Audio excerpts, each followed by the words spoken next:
देखिए काली मिर्च कैसे बनती है। गर्म मसाले में अगर काली मिर्च ना हो तो गर्म मसाला कुछ अधूरा सा रहता है। इसी तरह खाने में अगर काली मिर्च का तड़का ना लगे तो खाने का जायका ही नहीं आता। लेकिन ये काली मिर्च आखिर बनती कैसे है? काली मिर्च कौन से पेड़ पर उगाई जाती है? काली मिर्च कितने दिनों में बनकर तैयार होती है? इलायची का मेकिंग प्रोसेस क्या है? इलायची को बनने में कितना टाइम लगता है? और लौंग कैसे बनाई जाती है? चलिए जानते हैं। आखिर कैसे बनाई जाती है काली मिर्च? काली मिर्च को बनाने में क्या दूसरी चीजों का भी इस्तेमाल किया जाता है? काली मिर्च की खेती कैसे होती है? खाने को खुशबू से सराबोर कर देने वाली इलायची का मेकिंग प्रोसेस क्या है? और इलायची को उगने में कितना टाइम लगता है? इलायची उगाई कैसे जाती है? लौंग को बनाने में 7-8 साल का समय क्यों लगता है? चलिए आज तीनों के मेकिंग प्रोसेस पर नजर डालते हैं। नंबर 1, इलायची। दोस्तों सबसे पहले हम देखने वाले इलायची मेकिंग प्रोसेस को, क्योंकि भाई खाने का स्वाद, चाय का जायका बढ़ाने वाली इलायची का काम जितना निराला है उतनी ही इसकी खेती भी दिलचस्प है। छोटी इलायची का इस्तेमाल तो दवाओं को बनाने के लिए भी किया जाता है। इलायची का जितना ज्यादा इस्तेमाल होता है उतने ही बड़े लेवल पर इसका प्रोडक्शन भी किया जाता है, क्योंकि जब मांग ज्यादा होगी तो बॉस उगानी भी तो ज्यादा ही पड़ेगी ना। इस छोटी सी इलायची को उगाना बहुत ही आसान होता है। इलायची के पौधे तभी उग सकते हैं जब इन्हें पर्याप्त मात्रा में बारिश और गर्म इलाका मिल पाता है। इलायची का प्रोडक्शन अगर कहीं सबसे ज्यादा किया जाता है तो वो है दक्षिण भारत और पूर्वोत्तर भारत के कुछ हिस्से। यहीं पर आपको इलायची बड़े लेवल पर उगती हुई दिखाई देगी।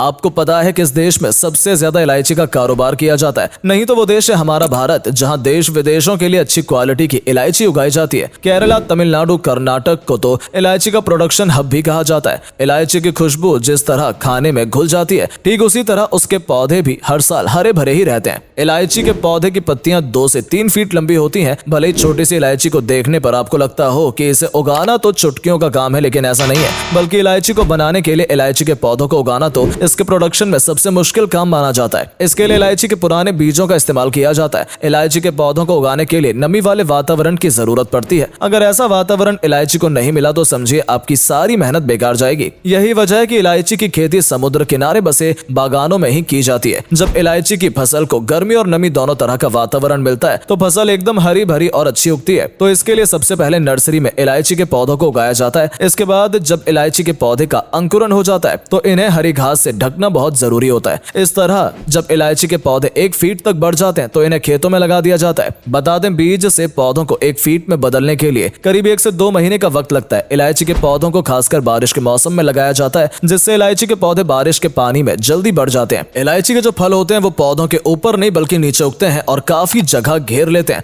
इसीलिए इन्हें कुछ दूरी पर ही लगाना बेहतर होता है। जब पौधों पर इलायची के फल आ जाते हैं तो फिर खेत में काम कर रहे वर्कर्स किसान इन्हें पौधों से अलग करने का काम करते हैं। और ये काम वाकई थोड़ा मुश्किल भरा होता है, क्योंकि एक इलायची को पौधे से अलग करना आप खुद समझ सकते हैं कि कितना टाइम लगेगा। लेकिन वर्कर्स की टीम इस काम को अच्छे से कर दिखाती है। इसके बाद इन्हें फैक्ट्री में लाया जाता है, जहां इनकी साफ सफाई का काम शुरू होता है और जो भी पौधों की डंडी, पत्ते वगैरह होते हैं उन्हें अलग कर लिया जाता है। इसके बाद बारी आती है इन्हें सुखाने की, क्योंकि जब ये पौधे से तोड़ी जाती है तो ये गीली होती है, लेकिन हमें तो इलायची सूखी ही मिलती है। इसीलिए इन्हें धूप में कुछ टाइम सूखने के लिए रख दिया जाता है और फिर कड़क होने के बाद इन्हें पैक करके मार्केट में बिकने के लिए भेज देते हैं। Number 2, black pepper making process. चलिए दोस्तों, हम जानते हैं कि छोटी छोटी बॉल जैसी दिखने वाली काली मिर्च को कैसे उगाया जाता है। लेकिन इस सीक्रेट को जानने से पहले अगर आपने अभी तक हमारी वीडियो को लाइक नहीं किया है तो जल्दी से लाइक कर दीजिए। और हाँ, अगर पेज पर नए हैं तो इसे फॉलो करना ना भूलें। दोस्तों, काली मिर्च न सिर्फ हमारे खाने में इस्तेमाल की जाती है बल्कि इसे तो औषधि के तौर पर भी इस्तेमाल किया जाता है। काली मिर्च को ब्लैक पेपर भी कहते हैं। काली मिर्च का अगर कहीं सबसे ज्यादा प्रोडक्शन होता है तो वो भारत में केरल, तमिलनाडु और कर्नाटक। यहाँ स्पाइसेस का बड़े लेवल पर प्रोडक्शन का काम किया जाता है। बता दें, काली मिर्च के जो फल होते हैं वो किसी बड़े से पेड़ पर नहीं उगते हैं, बल्कि इनके पौधे तो लंबी लंबी लताओं वाले होते हैं। इन लताओं को उगने और आगे बढ़ने के लिए किसी पेड़ के सहारे की जरूरत होती है। यानी काली मिर्च की जो लताएं होती हैं वो दूसरे पेड़ों के सहारे ही बढ़ती हैं। काली मिर्च के पौधों में करीब 3 से 4 साल बाद ही फल आना शुरू होता है। जिस तरह अंगूर के गुच्छे होते हैं, कुछ इसी तरह के फल हमें काली मिर्च के पौधों में भी देखने को मिलते हैं। ये फल भी एक दूसरे से जुड़े रहते हैं। जब टाइम पीरियड पूरा हो जाता है तो ये फल अच्छे से उगकर तैयार हो जाते हैं, जिसके बाद बारी आती है इनकी हार्वेस्टिंग की, जो कि काफी मुश्किल काम होता है। किसान इन लंबी लंबी लताओं पर सीढ़ी की मदद से चढ़कर और फिर इन्हें फलों को एक एक कर तोड़ना शुरू कर देते हैं। अब इतनी ऊंचाई पर इन्हें तोड़कर रखा कहां जाए, तो इसके लिए ये साथ में ही पॉलिथीन वगैरह रखते हैं। हर एक पेड़ से करीब 100 किलो काली मिर्च आसानी से मिल जाती है। इस तरह सभी किसान काली मिर्च के फलों को इकट्ठा करते हैं और फिर इन्हें एक बड़े से थैले या बैग में भर लेते हैं। और फिर बारी आती है इन्हें ट्रक वगैरह में लोड करने की। इन सभी काली मिर्च के फलों को लोड करने के बाद इन्हें दूसरी ओर लाया जाता है। यहाँ वर्कर्स का काम होता है इन काली मिर्च के गुच्छों में से इनके दानों को अलग करना। इस काम में काफी टाइम लगता है, क्योंकि एक एक एक दाना अलग करना थोड़ा मुश्किल हो जाता है, लेकिन टाइम लगने के बाद ये काम भी हो ही जाता है। बता दें कि कुछ इलाकों में तो ये काम हाथ से किया जाता है, पर जहां लोग जल्दी और काम को आसान बनाना चाहते हैं वो इन्हें हाथ के बजाय मशीन की मदद से अलग अलग करते हैं। निकाले गए ये दाने अभी एकदम हरे मटर जैसे ही होते हैं, यानी कच्चे होते हैं, इसीलिए इन्हें काली मिर्च बनाने के लिए कुछ देर धूप में सुखाया जाता है। लेकिन सुखाने से पहले इन्हें करीब 1 मिनट तक बोरों में भरकर खौलते हुए पानी में बॉयल किया जाता है, जिससे क्या होता है कि इसके ऊपर का छिलका बॉयल होकर आसानी से हट जाता है और फिर इन्हें एक बड़े से एरिया में सूखने के लिए छोड़ दिया जाता है और इन्हें रोजाना पलटा भी जाता है, जिससे काली मिर्च के दाने अच्छे से सूख सके।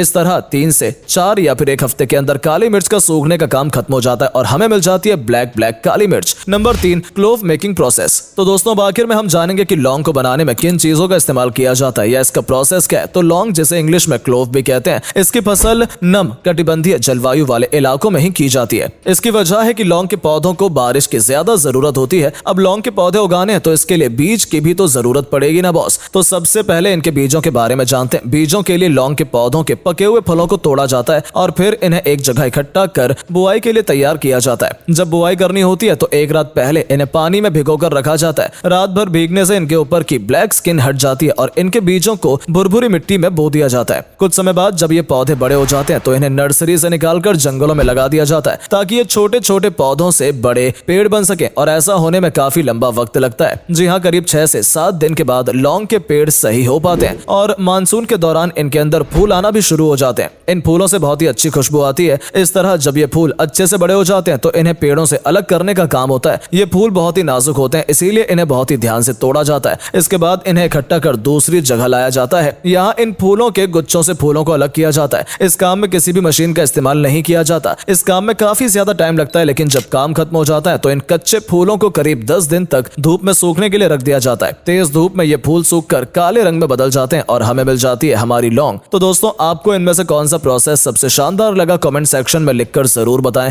वीडियो पसंद आई हो तो इसे लाइक और शेयर करें। अगर आपने अभी तक हमारे पेज को फॉलो नहीं किया है तो जल्दी से इस पेज से जुड़ने के लिए इसे फॉलो कर लें, ताकि आगे आने वाली वीडियोस की नोटिफिकेशन आपको सबसे पहले मिल सके। मिलते हैं आपसे अगले वीडियो में, तब तक के लिए bye bye and take care.